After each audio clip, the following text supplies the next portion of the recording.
Hi everyone, this is Joan Mazat at Leaves and Leashes, and today joining me is my best boy, Mars.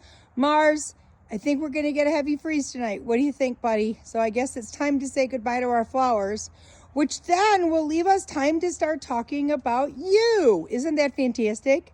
We'll show them how great you are, right, Mars? Right. So me and Mars want to go ahead and point out what we think is our finest container of the year.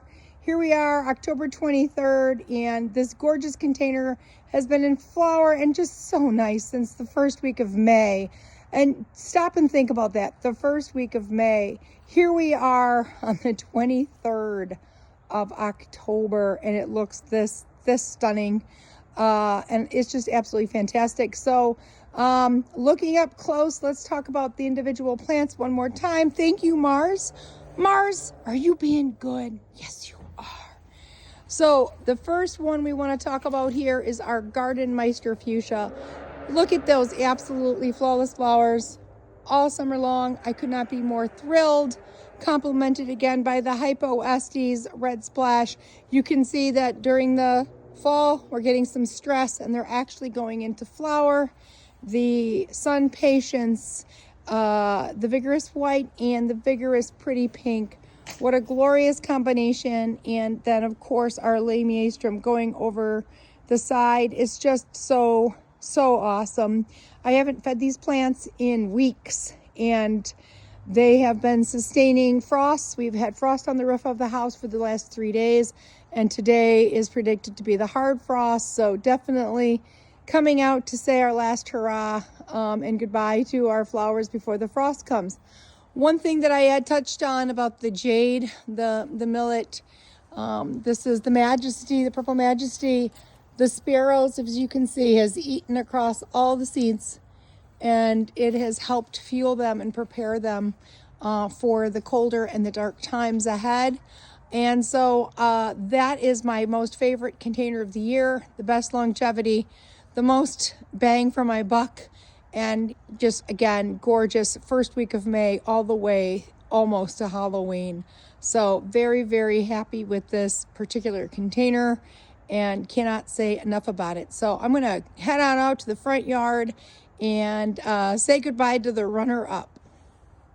So here we are in the front yard. This is what I would consider our second runner-up for absolute, just fantastic longevity through the entire summer.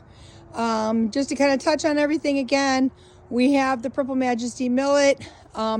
Same case as in the backyard. As you can see, all of the seeds are gone. The birds have fed upon them, which is exactly what I had planned. The Celosia Dragon's Breath has really come through, just filling that container out and giving those beautiful red plumes. Our Ageratum Monarch Magic, it has done such a great job on preparing those monarchs for their long migration. So happy to have this plant and to have it do its duty. And our Ipomea, the sweet potato vine, the Flora Mia Russo, is really putting on its Halloween vibe. I have not fed these plants in several weeks, so they have lost their red color and have just turned into this really nice Halloween feel without even having to redo anything for Halloween. So I'm really thrilled about this. And again, I expect the hard frost most likely to take my containers completely down. And so I just wanted to, again, come out and say goodbye. And in the background there, we have our Salvia Blue Chill. And the really cool thing about this is I know that these plants kind of look like flower skeletons. But it was 50-something degrees yesterday and the wind was blowing, and believe it or not, the bees were still coming for the remaining nectar on the flowers. And that Earcene, I mean, look at that, pardon me, that Alternanthera, I used the wrong plant name, sorry. It just is absolutely just gorgeous. I mean, it really has held its shape for a trailer. It's just the best. The color is just, again, really very autumn-like. And then of course we have this really awesome Scaevola, and this one is just held its place so well all year round. And we're just prepared to say goodbye to our containers for the year, and I look forward to a new design in May.